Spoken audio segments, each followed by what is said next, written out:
तो आज की क्लास बहुत ज़्यादा इम्पोर्टेंट होने वाली है क्योंकि इसी पे आगे चल के सभी क्लासेस डिपेंडेंट हैं कि हम क्या सीखेंगे और क्यों।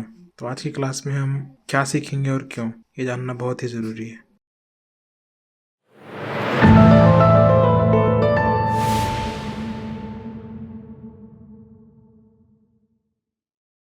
डिजाइन से हम बहुत सारी समस्याओं का समाधान निकाल सकते हैं, जैसे कि मैप बना के, रोड की डिजाइन करके, घर का स्ट्रक्चर बना के, कॉलोनी का स्ट्रक्चर बना के, गेट एंट्री और एग्जिट बना के, सिक्योरिटी पर्पस, बहुत सारी चीजों में डिजाइन का उपयोग होता है। चलिए इसी चीज में हम आगे बढ़ेंगे।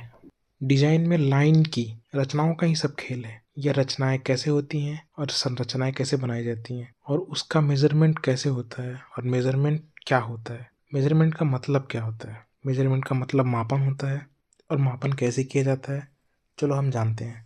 मान लो कि आप किसी कपड़े की दुकान पे जाते हो और वहाँ पे कपड़ा खरीदते हो, तो जहाँ पे जो टेलर होता है, टेलर जिस स्केल से आपको नाप के देता है वो मीटर स्केल होता है। कपड़े को नापने की जो स्केल की जो इकाई थी वो मीटर थी, ठीक है।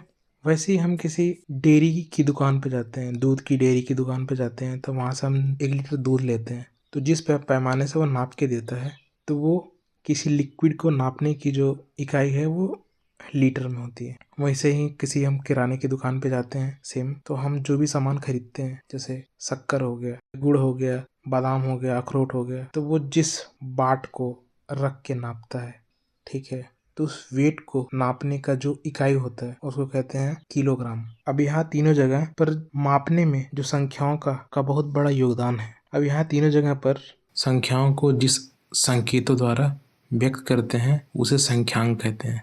संख्यांक का अर्थ है संख्या को लिखने के लिए प्रयुक्त अंक।